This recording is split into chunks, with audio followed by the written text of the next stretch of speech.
Fala aí, galera do canal Botafogo Digital, eu sou Carlos Albuquerque, sextou, dia 30 de maio, vamos começar aqui, já vou falar logo, antes de entrar nos assuntos de Libertadores, Igor Jesus, Jair, vamos falar do nosso jogo de domingo contra o Santos, lá na Vila Belmiro, pelo seguinte, no momento que esse vídeo estiver entrando no ar, se a internet colaborar, às 10 da manhã dessa sexta, vai estar abrindo a venda para o setor visitante, né?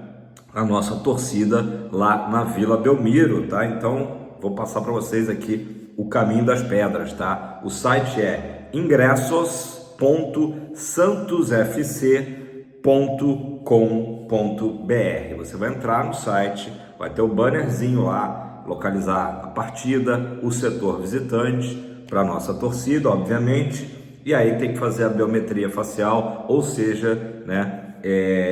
Fazer todo aquele processo até a aquisição do ingresso, R$200, tá? A inteira, naturalmente sem a meia entrada, tá? E sempre aquela sugestão, aquela dica, né, para quem está indo a Santos, né, ficar ali a paisana, fora do estádio, apesar das cores serem iguais, né, alvinegros, tomar muito cuidado porque não é um ambiente tranquilo, né? É um ambiente hostil. Eu lembro que uma vez aconteceu um momento loucura total, né, comigo.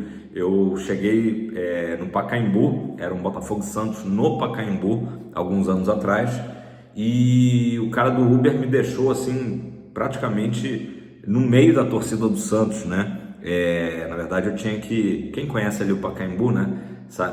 Caminhar toda aquela parte ali da frente, né, do estacionamento, tudo, e subir aquela ladeira, aquela rua lateral, que aí sim dá acesso ao setor visitante do Pacaembu. Eu tava com a camisa do Botafogo, né, mas tava com casaco, então eu dei aquela de chavada ali, porque realmente a torcida do Santos não curte a torcida do Botafogo e vice-versa, né, mas acho até que é bem mais complicado, justamente quando a torcida do Santos vem visitar a torcida do Botafogo, não é um clima tão hostil assim, mas a gente indo lá é complicado. Então lá em Santos, quem estiver indo, né, todo cuidado é pouco.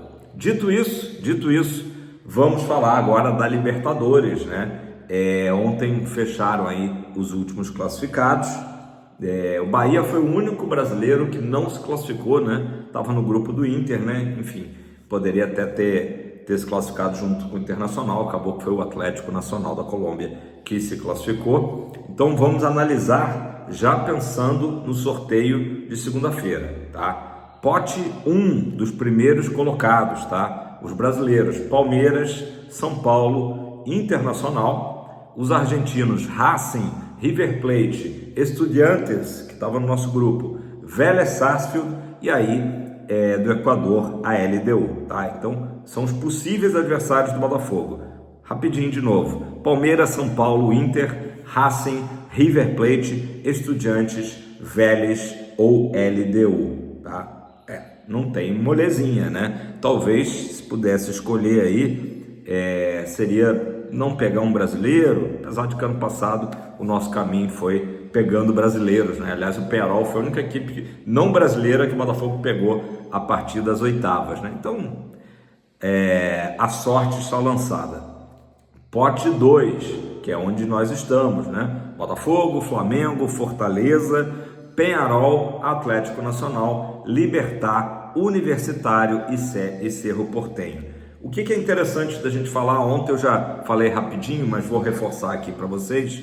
O Botafogo teve a 6ª melhor campanha nessa primeira fase, ou seja, a arrancada do Botafogo, né, ganhou, por exemplo, os 3 jogos do segundo turno do nosso grupo, né, ganhamos do Carabobo, ganhamos do Estudiantes e ganhamos da Laú, fez que o Botafogo tivesse a 6ª melhor campanha, só que não adianta ser a 6ª melhor campanha, porque o Botafogo passou em segundo lugar, né, perdeu no saldo de gols para o Estudiantes, né, 3 gols de diferença, então o Botafogo entrou em segundo lugar. Então, o que acontece? Se a partir das quartas de final o Botafogo enfrentar outra equipe que saiu em segundo lugar, vamos dizer, pega o Flamengo, pega o Fortaleza, pega o Peñarol, Atlético Nacional, Libertad, Universitário ou Cerro Porteño nas quartas ou nas semifinais, o Botafogo decidirá em casa, né? Fará o segundo jogo no Newton Santos.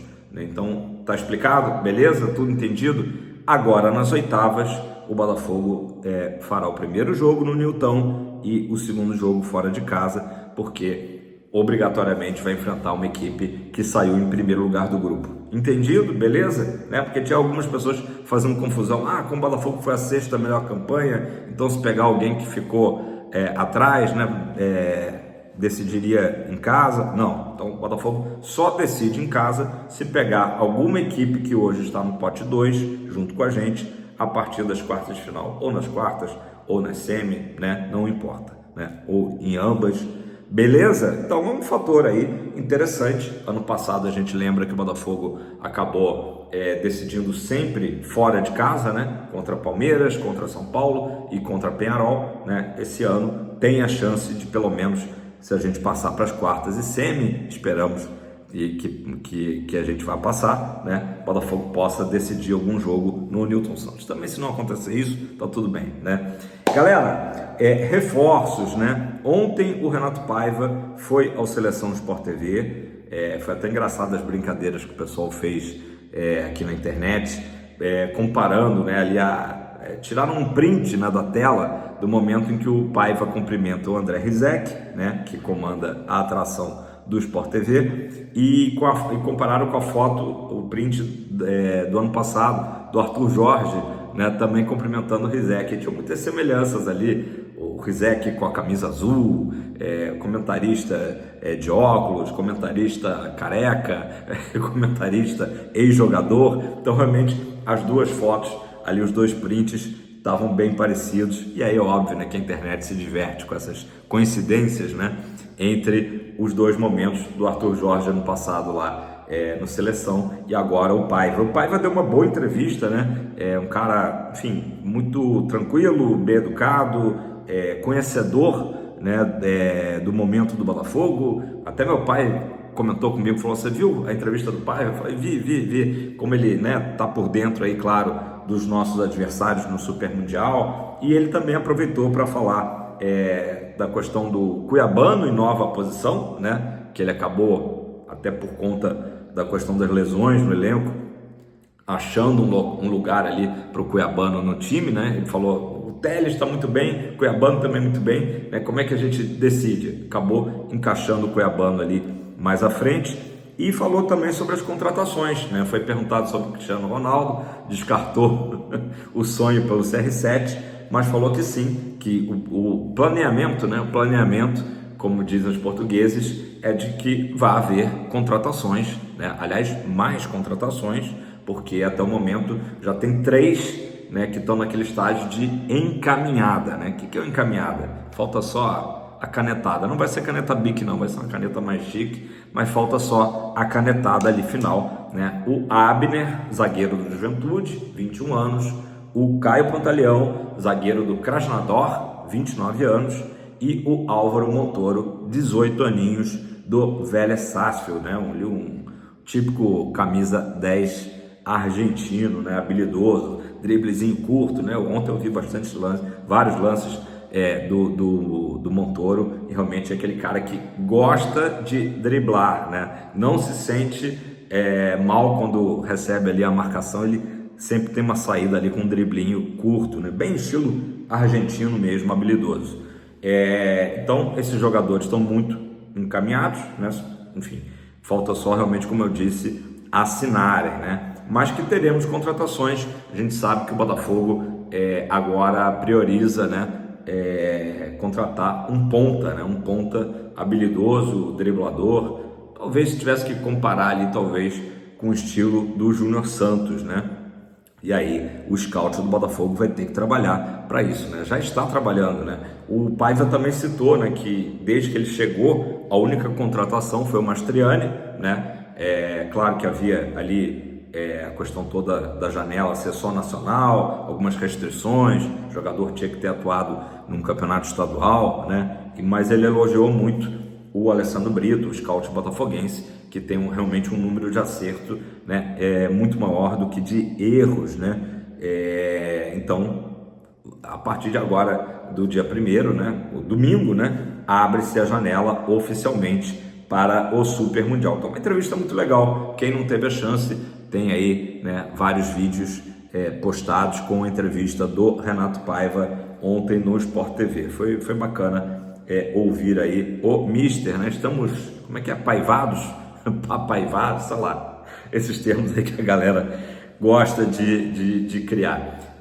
Galera, vamos falar então agora do assunto que está movimentando aí, né? O Nottingham Forest. Primeiro foi a proposta pelo Igor Jesus e também se sabe que existe uma proposta pelo Jair Cunha, né? Não se sabe ainda valores, talvez hoje ao longo do dia a gente acabe conseguindo apurar, né? Qual seria a proposta pelo Jair Cunha. O Botafogo contratou ele, né? Pagou uma grana alta no início do ano, envolveu o Tiquinho Soares na negociação junto ao Santos, até porque o Botafogo sabia que o Jair, né, era o perfil ali que a Europa gosta, né? Um zagueiro jovem, um zagueiro com passagem por seleção de base do Brasil, né? Campeão sul-americano em fevereiro, e de, né, uma estatura excelente, né? Jogador muito alto. Acho que é o jogador mais alto do elenco do Botafogo, acho que supera até o próprio John, né? Então, o perfil que a Europa gosta, né? Então, o Nottingham Forest está querendo levar, né? Jair e Igor Jesus. Isso mexeu com a torcida, eu sei que a galera ficou meio revoltada, né? Pô, Igor Jesus, um cara tão importante, teve uma atuação de gala, né? Agora na partida contra a Laú, mas não só esse último jogo, né? A gente sabe da importância do nosso camisa 99, e o Botafogo vai vender por 20 milhões de euros, com bônus chegando a 22, pelo menos essa é a proposta do clube inglês. O Botafogo, como eu botei na thumb, tá? Gostou da proposta, mas analisa com calma, e a mesma coisa o staff do jogador. Por quê? O Botafogo vê que o Super Mundial pode valorizar ainda mais o Igor Jesus e o próprio Jair, e eventualmente outros jogadores aí que estão no foco de grandes clubes europeus, né? O Nottingham Forest não é um clube de primeira prateleira da Premier League, por exemplo. Então, nesse caso, o que seria interessante para o Botafogo, e obviamente a Eagle está atenta a isso, esses 20 milhões de euros correspondem à totalidade dos direitos econômicos, ou o Botafogo vai manter, né, ali uma fatia desses direitos econômicos? Porque o que seria o normal de acontecer, aconteceu com o Richarlison, por exemplo, quando saiu do Fluminense e tal, que chega na Europa, chega na Inglaterra e depois se transfere dentro da própria Premier League. Pode haver, e é bem possível que aconteça, uma segunda venda, né, em relação ao Igor Jesus, ou seja, hoje ele chega para o Nottingham Forest, amanhã ele vai para uma grande equipe da Premier League. Então o Botafogo ainda lucraria na negociação se o Botafogo mantiver um percentual. Então isso tudo tem que ser analisado. O jogador, hoje, se eu tivesse que dizer, provavelmente deva sair do Botafogo pós-Super Mundial, importante dizer isso, joga o Super Mundial pelo Botafogo, mas ele está também bem assertivo qual que vai ser o caminho, a escolha de carreira, né? Um jogador aí que recentemente esteve na seleção brasileira, acho que não só para nós botafoguenses, mas para quem analisa o futebol sem clubismo, o Igor Jesus, né, deva ser o melhor centroavante brasileiro da atualidade. Então tem que se pensar com muita calma, né, o próximo passo na carreira. Mesma coisa em relação ao Jair, né? O Botafogo recebe, né, vê com bons olhos, né, uma possível transferência para o exterior, até por isso está trazendo zagueiros, né, no momento, mas tem que analisar com muita calma para depois não ter arrependimento. Óbvio que nós, torcedores, não gostaríamos que o Igor, por exemplo, saísse, né? Momento crucial aí do Botafogo no segundo semestre disputar a Libertadores, por exemplo, né? Mas o fato dele não ter saído no começo do ano já foi uma grande vitória para nós, né? Desfrutarmos de Igor Jesus por mais 6 meses. Então, o que é importante é o Botafogo não fazer essa venda de forma assodada, né, ter tranquilidade, e é isso que o Botafogo está se precavendo, né, esperar o próprio Super Mundial para ter uma valorização maior do nosso Kamehameha, né, e ao mesmo tempo o scout do Botafogo já preparar um substituto, né. O Botafogo sabe que hoje não temos um substituto à altura, Rua Cruz, Mastriani, enfim, não temos um substituto para o Igor Jesus no elenco. Então, se ele de fato for sair, isso parece hoje inevitável, né? Que o Botafogo traga um jogador, né, que vá minimamente substituir o Igor, beleza? Então, essa é a situação de momento, tá? O Igor Jesus vai jogar o Super Mundial, né? Inclusive buscar aí, quem sabe, uma valorização maior, né? Seria bom para todas as partes, né?